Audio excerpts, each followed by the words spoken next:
Today we're looking at an apartment with a kitchen feature I've never seen in any other home before, and I think you're gonna like it. But it's also a beautiful place that most of us would love to call home, so let's take a look. I should just start by saying, I love this living room, okay? There's nothing particularly over the top about it, but just the way that they've styled it is so well put together. It's got this low profile velvet sofa on the left side and the low velvet swivel chair on the right, and honestly, doesn't this chair just look so comfy to sink into? It's gonna lean back as soon as you sit in it, and it's so thick that I feel like this would probably be the go-to seat in this living room, even over the sofa, because it looks like the kind of place you just wanna grab a book and sink into, and I feel like I could spend all day here. Now, these are the only 2 seats in the room, but you can pretty comfortably sit 4 people in here, with 1 person on the chair and 3 on the couch. And you can obviously bring in chairs from the dining room if you want to host more people. But one of the super smart things they did in here was to include this lacquered cabinet along both the back wall and the right wall opposite the couch. The cabinets are low to the ground, so they don't disrupt any sight lines, and they've got this high gloss finish that reflects light, which keeps the space super bright. But think about all this storage they've got in there, because these kind of cabinets are an incredible place to store books, board games, documents, off-season clothes, and potentially even kitchen items that they don't have room for in the kitchen. And in a relatively small apartment like this one, storage is always an issue, so this was a brilliant move. Above the cabinet in the corner here, we've got this built-in floating shelving unit in dark walnut with a full back panel and 4 floating shelves. And I want to point this out because they've done an extremely good job of creating a visual element here with this back panel. I mean, doesn't this look completely integrated into the architecture of the room? It just looks built right into the wall. And because they've got so much storage in the cabinets below, they can use these shelves purely as display units for their favorite books or any items that they've picked up while they're traveling, and they look incredible. And next to that shelving unit, they've got this potent style wall lamp with a pretty long arm and a white opaline glass globe shade. And I think this looks awesome. Not only is it a design piece that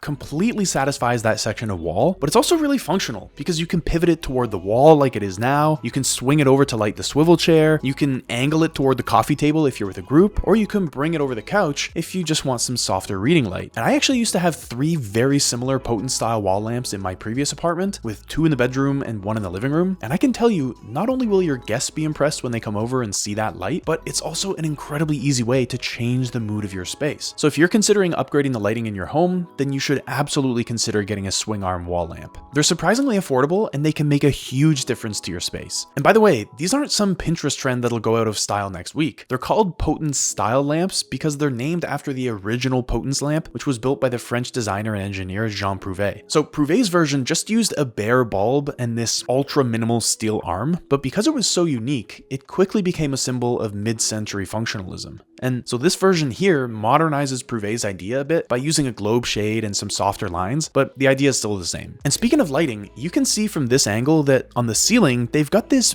vintage ribbed glass flush mount light with this scalloped fluted edge, which is a pre-war style lighting fixture that ties back to the building's 1930s origins. It just adds a little bit of that old world charm. But let's talk about color for a second, because the colors in this room are exceptional. And there are a few main color groups in the room, right? First, we've got the tobacco color of the sofa that matches these honey-toned oak herringbone parquet floors and the walnut shelving unit as well. Then we've got the deep green of the swivel chair that really nicely matches the sofa cushion. And then we've got the cream walls, cabinets, and curtains, which really could not be any more similar in color. And then we've got these red accents in the exact same shade of red all through the decor here on the cabinets, including this flower and this very bold piece of art on the right side. And so the big idea here is that they're keeping the palette in here really restricted. And these 4 colors all work extremely well together, but with every new color that they introduce into the space, it's going to look less and less cohesive. And on a similar note, do you notice how much more stuff they could have put on the cabinets here, but chose not to? I mean, there's all this extra space that they could have filled up with more stuff, but they knew that adding more doesn't make a space better. It just makes it busier. So they deliberately kept some of the surfaces clear to give more weight and importance to the other items in the room. But now, a few of the things I don't love about this room. First, the coffee table is made from a single piece of bent glass, which makes it almost completely transparent. So it looks pretty good now, but there are 2 big problems with glass coffee tables like this one. First, it's going to show a ton of fingerprints. So unless you're committed to keeping it super super clean, it's going to look dirty quick. But the much bigger problem is that glass coffee tables like this one can actually be pretty dangerous because it can completely disappear. And so if you're not paying close attention, or you have guests over who aren't familiar with your space, then people can miss the table entirely and trip over it. And trust me, you do not want someone tripping over a glass table, because if it shatters, it's going to be a bad time. I think having a dark walnut coffee table to match the shelves and the beautiful floors would have been my choice here.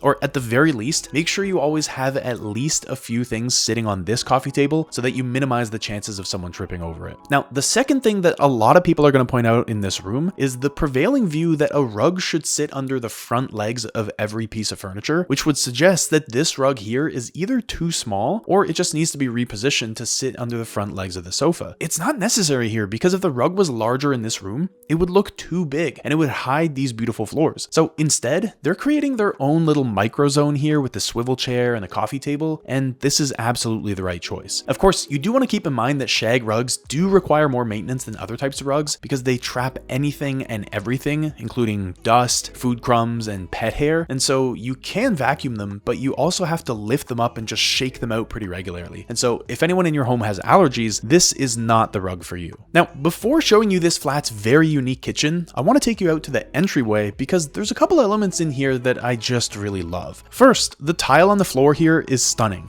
And we're going to see a very similar tile in the bathroom as well, but you rarely see tiles like this in an entryway, but it's such a good idea. I mean, just think about it. Why do you want this kind of tile in your bathroom? Because it dries super quickly and it's so easy to clean. So wouldn't you want that same sort of durable material in your entryway? Because keep in mind, this apartment is in Warsaw, Poland, so they get serious winters where you're going to be tracking snow and wet, rainy boots into the home. So having an easy to clean, easy to dry material on the floors just makes so much sense. And it also looks super good. And having these light floors next to this dark oak veneer wall is just beautiful. And you're gonna see the same honey-toned oak again in the kitchen. So again, they're repeating the same materials and colors throughout the entire home, which makes it all feel like it was designed at once. Because so many homes make the mistake of designing one room at a time, but then when you walk from room to room, you feel like you're in a completely different space, and not in a good way. But here, they paid militant attention to reusing the same materials to ensure that the entire experience in this home is consistent. To be honest, I'm not the biggest fan of this abstract piece that they've mounted on this oak veneer, and personally I'd go with something that's a little less in your face since the mood of the apartment is pretty relaxed, but I do like the lamp that they've mounted above it because at night it's going to turn this into a statement piece and cast a nice soft glow onto the entire wall all at the same time. Now, looking down the hall, they've also got a full height oak frame door with this grid of mirrored panels which reflect light from the other rooms into this entryway because it doesn't have any windows of its own since it opens up to the hallway of the apartment building.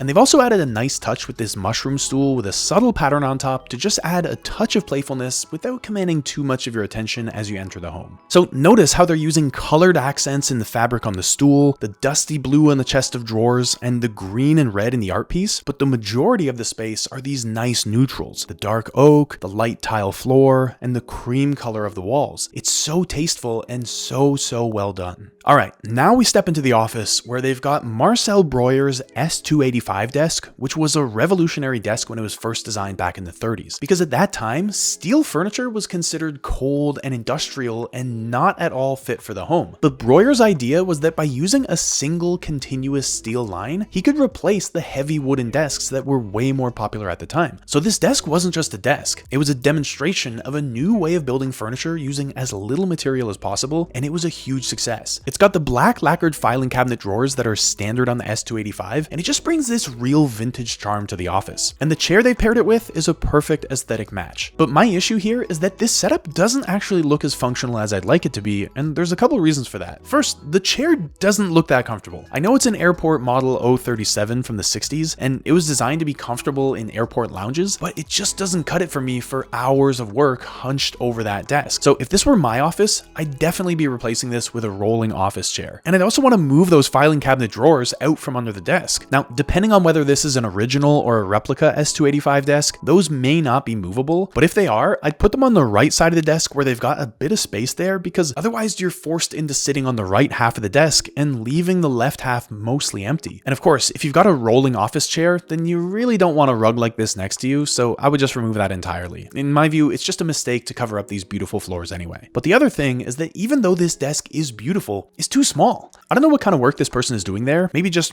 writing in a notebook or something, but with the decor they've got on this desk, even putting a laptop on there is going to be too much. So I feel like this space is just styled for photographs and not actually used in this way, because I can't imagine myself getting any work done in this tiny little desk. And then the third issue is that they've got this radiator behind the desk, which is painted in a sleek black and definitely looks really good, but you don't want your heat source right next to where you're spending all your time, because you're just going to get too hot. So you're going to have to turn the heat down, but then the rest of the apartment will be too cold. And so this might have been the only place in the apartment where it really made sense to have this desk, but if they had other options, then it would make more sense to put the desk in a different spot so that it's not right next to the radiator. But let's talk about lighting for a second, because I love the lighting in this room. First, the red pleated table lamp on the desk with that brass base is so striking and beautiful. I absolutely love it. And then above, they've got this patterned pendant light here with a really small opening at the bottom. And so I don't really know exactly how the light is going to come out of here, but I get the feeling that it's going to cast a pretty interesting glow over the room. And then they've got this red orb on the ground, which I'm pretty sure is another floor lamp that's going to emit light upward and inject a really nice mood into the room. And on that note, we should also talk about color, because they've used color in here really strategically as well. I already mentioned the floor lamp and the table lamp in red, but we've got another bright red flower on the desk and this really bold red abstract piece on the wall. So again, they're carrying the red through this room, which connects so well to what we saw in the living room. But as you can see, they're also using another color in here, blue. And that blue perfectly matches the blue that we saw on the chest of drawers in the hallway. They've got this blue throw on top of the seat next to the wall here, but they've also got the blue drop ceiling line and some blue-gray curtains. So no one would ever go so far as to say that this is the blue room, but just by adding a subtle, soft amount of blue in here that's cohesive with the blue in the entryway, you create this sense of continuity throughout the entire apartment that they've just done so well in this space. Okay, now the bedroom. The bedroom is actually very simple, but it's just executed so well because of the colors and the materials that they're using in here. We've got a really low profile platform bed with these nice clean lines that's finished in the same warm honey tone as the rest of the woodwork in the bedroom, and honestly all throughout the apartment. And there's this gorgeous mid-century oak nightstand next to it with this exquisite pleated bedside lamp sitting on top. I mean, it's just all so good. And then across the room, there's a full height built-in wardrobe in the same oak. And I want you to pay attention to these rounded cutouts along the left edge of the wardrobe here. It just shows how much attention to detail was put into this place. And they've also got some really nicely layered lighting in here. I already mentioned the bedside lamp, but they've also got twin wall sconces on either side of the bed and this white paper pendant light that hangs like a lantern over the bed. And from this angle, you can see that the room is not very large. It's actually pretty small for a bedroom, and the only natural light they've got in here is coming from this one small window. But notice how they've hung the curtains all the way from the ceiling down to the floor, even though the window only covers about half of that space. This is a classic visual trick, because by extending both the height and the width of the curtains, the window suddenly feels so much larger and the room looks a lot taller. It's a small detail, but it completely shifts how your eyes understand the proportions of the room, which is why the room doesn't feel that small, even though it actually is. And the other main feature I should mention here is the headboard, which has this black and white print, almost kind of like brush strokes or scribbles scattered across it, and it's framed in the same oak as the rest of the room and mounted directly onto the wall. And do you notice anything else about this room? They haven't used any color in this room at all, but it doesn't feel the least bit dull. And that's because when you use natural, neutral tones in the right way, like they have here, you don't need color to make your space feel alive. But now let's go to the bathroom. The first thing you see when you step in here is that they're using a very similar tile to what we saw in the entryway, which makes so much sense, because this sort of small tile just has a really nice texture and feel on your feet, regardless of whether they're wet or dry, and it makes a really great choice for a bathroom. They're using this dark marble for the vanity, which looks really striking next to the same dark oak that we've seen all the way through the apartment. And one thing I really love about this vanity is that it's clearly got a lot of storage space inside for all your bathroom essentials. They've got dark oak below and some slightly lighter oak above framing the mirror, and I'd say the mirror could actually be a little bit wider, especially if you've got two people using the bathroom at the same time, because it's going to be hard for both of them to see themselves. But the accents in this bathroom are just so good. They've got the same cream walls that we've seen throughout the rest of the apartment, but the use of black here was such a good choice. There's black on the pendant lights hanging next to the mirror, black on the light switch on the right side here, and this beautiful black vase that contains the only tiny splash of color in this space, which is coming from these flowers. And so just like in the bedroom, they're not color drenching this space. They just rely on beautiful natural tones to make it look and feel authentic. There are two things you're going to want to be aware of of if this was your bathroom. Number one, using dark marble around your bathroom sink definitely looks great, but it can be pretty high maintenance because you get stains from toothpaste, hard water, and skincare products that dull the surface of the marble and leave stains if the marble isn't sealed regularly. But now let's get to the room you've been waiting for, which is the kitchen. And the obvious thing to talk about here is this kitchen island, because they've gone with a mirrored kitchen island that looks like a disco ball, and I've truly never seen any other kitchen island like this anywhere in the world. I mean, obviously it catches your eye, but it also makes the room feel bigger because it bounces so much light all around the space. Normally, I don't think I would really like something like this because it's really easy to do this wrong, but they've just integrated this so well into the home that I think it actually looks really great. And so I really can't believe I'm saying this, but I actually think the disco kitchen totally works. But with that said, it's still not perfect, right?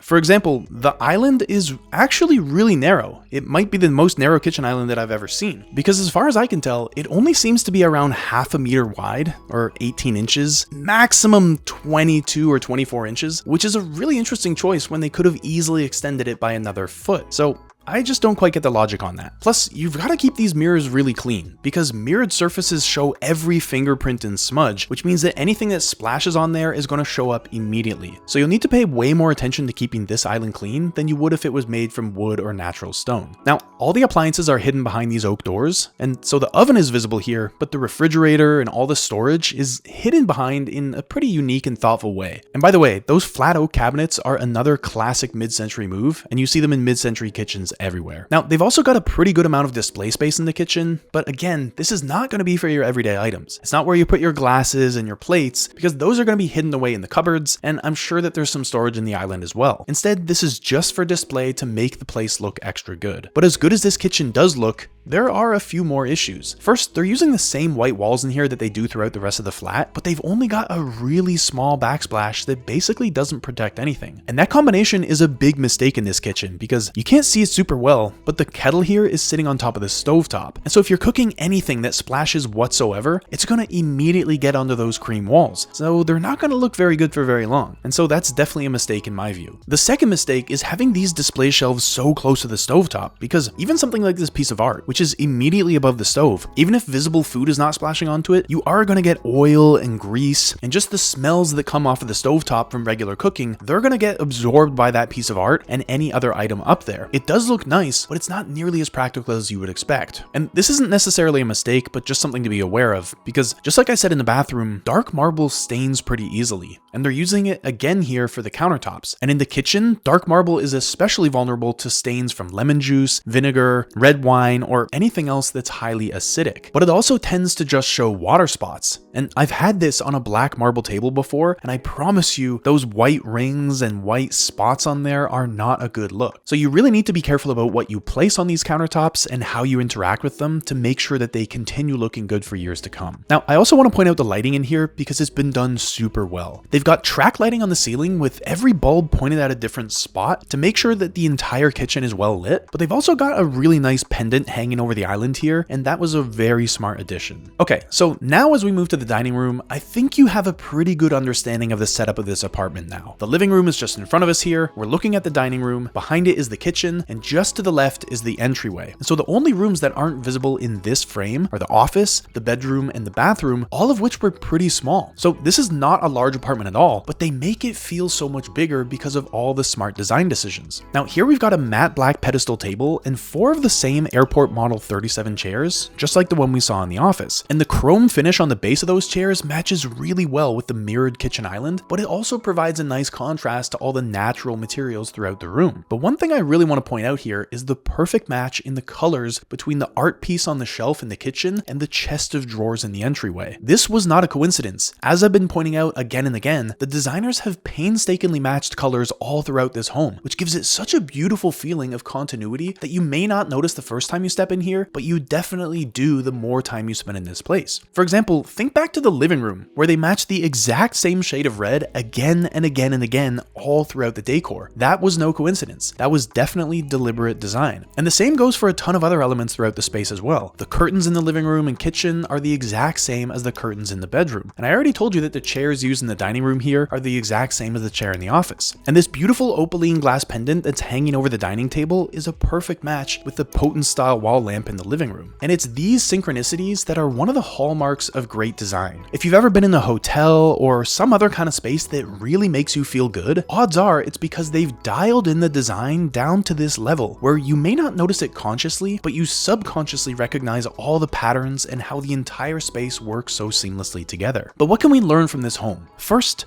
pay attention to the details, because if you get the small details right, you can wow your guests without spending hardly anything. For example, just by matching the decor in the living room, which literally costs nothing, you just choose a red piece of art instead of a different colored piece of art, people will notice, and you'll start to notice how good you feel when everything around you feels like it belongs. But secondly, and more importantly, if you don't overdo everything, you earn the right to overdo something. And specifically in this case, I'm talking about the kitchen island. Because if everything in this home was overwhelming and in your face, then the kitchen island would look terrible. But because it's a single accent in an otherwise extremely tasteful home, it works beautifully. Think about this the next time you want to make a change in your own home. Have you earned the right to take a risk? Or are you already taking so many unnecessary risks all throughout your space that you're just making your home look cheap? Anyway, I hope you enjoyed this video. And if you did, consider subscribing because I've got a lot more coming just like this. And I've actually already made some other videos like this one, which I've linked to in the description below. And if you want to see another mid-century inspired home with some even more unusual features, and I promise you this one is out there, check out this video up here where I look at 2 architects' home in New York where they've made some very questionable design decisions. I'll see you there.